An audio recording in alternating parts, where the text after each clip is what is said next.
universal pension na ating naiakyat sa Senado na ito po kung sakaling magiging batas. Bago tayo magpatuloy, huwag kalimutang mag-subscribe sa aking channel.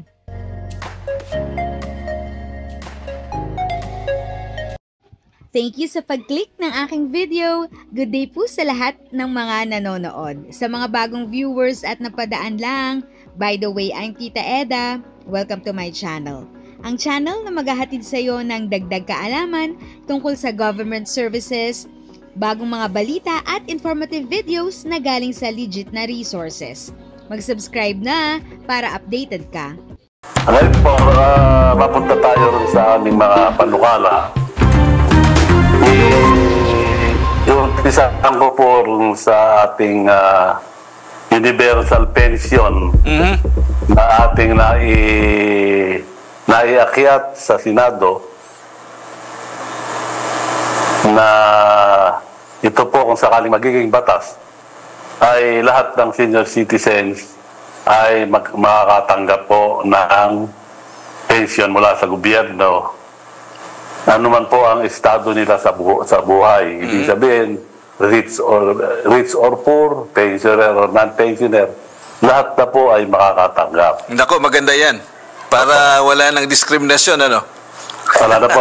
Basta tumungtong ka na ng edad na 60. 60 automatic. years old po. Okay yan. At ako naman po ay umaasa na bibigyan pansin ng ating mga senador yan. Kasi gusto pong maging batas yan na isang magiging legacy natin. Yeah, totoo yan. At siguro po, alam niyo naman, mag-eleksyon, sana matapos nila at maging batas bago matapos ang taon na to. Yes. Oo, matapos itong 19th Congress. Konting detalye lang po sa batas na yan. Ano po ba na laman ng ating batas na yan? Opo. Ito po kasi, kung natatandaan nyo, yung ating social pension for indigent senior citizens ay maliit po lamang ang nabibigyan. Almost 30% lang ng ating senior citizens population. Marami po, sabihin na natin, nagre-reklamo. Kasi matagal na silang senior, ay hindi pa sila nakakatanggap. Kasi nga po, limitado lamang yung binibigyan ng social pension. At maliwanag naman po ron for indigent senior citizens. Pero ang problema po, maganda yung ating batas, ay hindi naman maganda yung implementation. Meron pong mga nasama na hindi naman indigent. Bakit? Nga po, nasabi ko na sa inyo nung dati, ito ay napolitika. Basta makakakilala nyo yung mga nag-evaluate, kakilala nyo yung mga namumuno sa LGU, ay nasasama po. Wala naman ba nakakalusot na hindi senior dyan at nabibigyan? Hindi nga po yung nakakalungkot dahil kung sino po yung meron, kung sino yung pensionado, kaya kung malakas sa kinauukulan, ay nauunang nasasama. Ayan. Kung titingnan nyo po talaga namang yung mga dumadaing, ay talagang mahihirap. Kaya po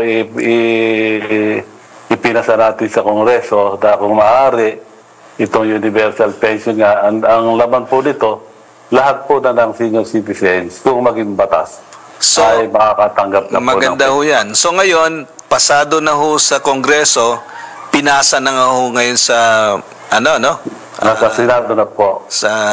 For final, for final reading or approval by the deliberation Senate? Po sa kanila. Deliberation pa.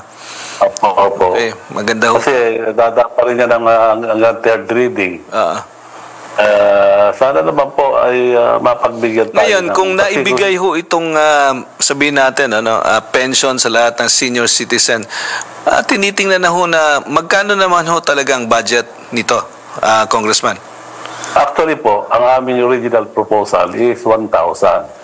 Kasi po, yan ang tinatanggap ngayon ng mga indigent.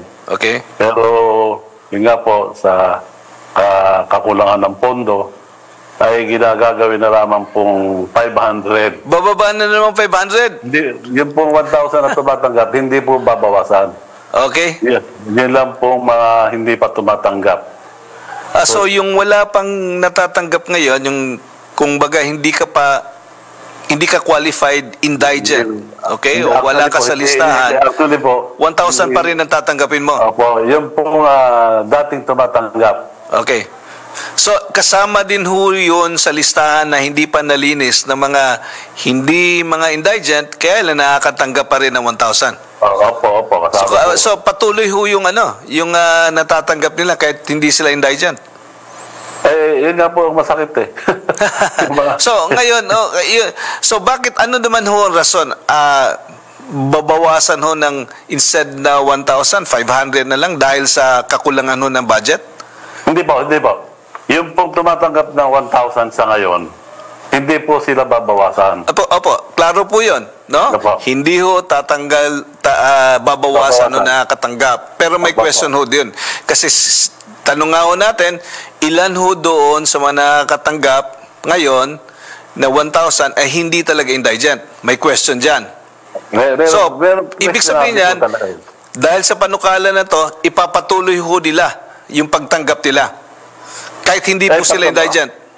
Patuloy Okay, po now ang question dito sa second point ng panukala na yan, babawasan nila para sa social pension lahat, yung hindi pa nakakatanggap, hindi pa sila qualified Opo. indigent, tatanggap na lang sila ng 500. Opo, yung po tumatanggap ngayon, 1,000, hindi po mababawasan. Correct. Yung Ngayon po, bago, yung hindi po tumatanggap, yun po ang makakatanggap ng 500. okay, now, ang rason ho sa Kongreso ho ba 1,000 ang sinubmit nyo? Ay 1,000 po, pagdating po rin sa Committee on Appropriations ng Kongreso, Ng Kongreso? Ginawang 500. Bakit hindi 750? Bakit hindi 800? O bakit hindi 200 na lang? Bakit hindi 100 na lang? Yun nga po yung matagal po pinagtalunan yung 500. Ano ba sinasabi ho ng budget at saka Committee on Appropriation? Wala ba talaga silang pera na may bibigay sa may mga senior? Alam Wala niyo po, silang budget. Alam niyo po, Doc, yan ang aking ipinagtatampo sa DBM. Kapag ang senior citizens ay nanghihingi ng hindi po niya, ayuda, mga pondo, benepisyo, ay marami po silang tanong. Sa 500 po... Bibigyan ko po kayo, Doc, na isang Yes. halimbawa. Ito ay binanggit ko na sa DBM. Kung natatandaan niyo po yung mga military retirees Opo. ng Armed Forces of the Philippines, wala pa pong 1 milyon ang bilang ng mga yan. Pero binadgetan po nila ng 56 billion. Samantalang ang senior citizens na babadgetan natin, mga 8 million, ay nanghihinayang silang bigyan ng tig 1,000 ang bawat isa. At yung 1,000 na ho na yan, magkano ho yan pag binigay ho lahat ng mga senior citizen? Ilang billion ho yan? Sa ngayon po, 49B yung tumatanggap. 49 billion. Okay, so dapat, kung naibigay yung 1 billion na yan, 49B, 50 billion ang may bibigay for the entire year. 1,000 per month. Yun pong sa aming estimate, madadagdagan po ng 100B. Okay. Sa 8 milyong senior citizens. Bakit ho madadagdagan ho 100 billion? Mga 8 million senior citizens po ang mabibigyan. Okay, so yung... Sa ngayon po, ang tumatanggap na senior citizens is 4 million. So kaya yun yung 49 billion lang. Yun po yung 49. Okay. So ang hinihingi natin, 100 billion. Kung yun nga po, kung mabibigyan pa rin yung 8 million na senior citizens, kailangan po natin ang 100 billion pa. 100 billion. Opo. Okay. Kaya ngayon, sinasabi ko nga po, yung military, na wala pang 1 milyon, napondohan po ng 56 billion. Okay. Okay. So, siguro mas nakikita nila ito mga retirees na to, mga nagsilbi sa ating bansa, nagsakripisyo ng kanilang buhay at saka panahon, no? Talagang military service, mahirap din naman to yun.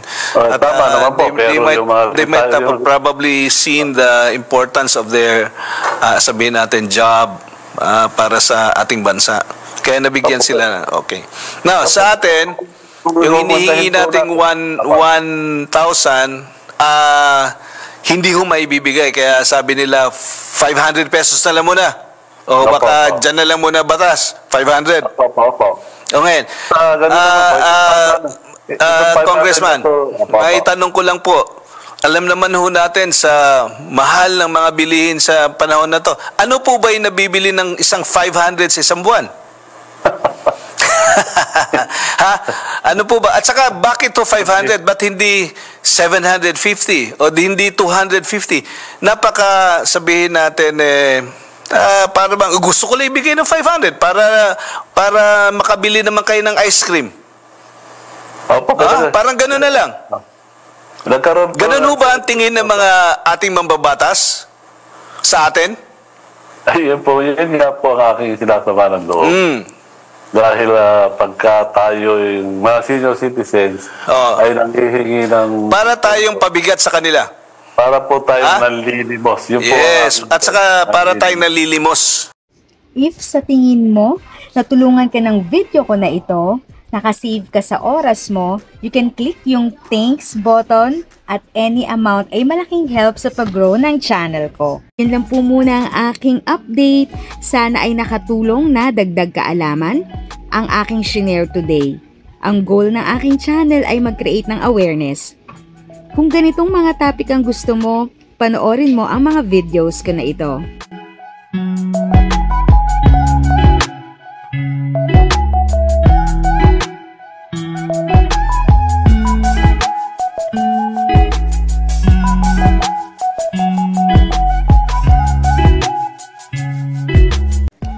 Thanks for watching! Kung may kapamilya, kaibigan o kakilala sa tingin mo ay magiging interesado sa video, please share or tag sila sa comment section. At syempre, if nagustuhan mo ang video, i-like mo na ito at subscribe ka na din. As always, feel free to write your questions, comments, and opinions respectfully. And continue to be a blessing and stay safe!